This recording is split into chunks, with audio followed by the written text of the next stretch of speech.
అసలు ఏందో ఈ ఎండలు ఇట్లా మండిపోతా ఉన్నాయి. ఇంక ఏప్రిల్‌లోనే ఇట్లుంటాయి. ఇంక మే, జూన్‌లో అయితే ఎట్లుంటాయో అర్థం కావట్లేదు. ఇంగా మన 100 డేస్ సిరీస్‌లో ఈరోజైతే డే 11 అనమాట. ఈరోజు మార్నింగ్ లేవగానే లెమన్ వాటర్ అయితే తాగేసాను. అండ్ తర్వాత బ్రేక్‌ఫాస్ట్‌లోకి ఉప్మా అండ్ సొరకాయ పప్పు చేసుకొని అండ్ బాయిల్డ్ ఎగ్స్‌తో అయితే నా బ్రేక్‌ఫాస్ట్ అయితే కంప్లీట్ చేశాను. మనకి ఈరోజు రెస్ట్ డే. పేరుకే రెస్ట్ డే. ఇంక నార్మల్‌గా ఇంట్లో ఈరోజైతే ఎక్కువ పనులుంటాయి. సో, ఫస్ట్ స్టార్టింగ్ అయితే బట్టలు ఉతకడంతో అయితే స్టార్ట్ చేసేసాను. ఇంగ వాషింగ్ మిషన్‌లో ఒక్కొక్కటికి బట్టలేసి ఉతికి ఆరేసాను మిద్ది పైన.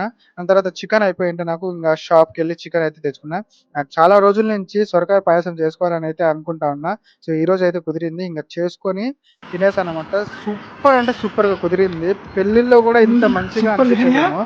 సో, అంత టేస్టీగా అయితే వచ్చిందయితే. నాకైతే చాలా అంటే చాలా హ్యాపీ అనిపించింది. నా మీద నాకే చాలా ముచ్చటేసింది.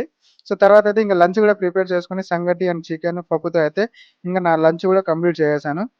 అండ్ లంచ్ కంప్లీట్ చేసిన తర్వాత కొద్దిసేపు పడుకొని మళ్ళీ లేచి ఇంగ ఈవినింగ్ పూట అయితే కొద్దిగా పపాయ అయితే తినేసాననమాట. సో, నాకు చాలా ఇష్టం పపాయ. అండ్ డిన్నర్‌లోకైతే చపాతీ, గోరుచిక్కుడు ఫ్రై అండ్ చికెన్ అట్లా అయితే తినేసాను. తర్వాత మా జైద్ గాడిని ఈరోజు చాలా అంటే చాలా ఆట పట్టించా బొమ్మతో. వీడికి ఈ బొమ్మ అంటే చాలా ఇష్టము. వీడు ఈ బొమ్మను వదలడసలు. చాలా మంచిగా ఆడుకుంటాడు ఈ బొమ్మతో.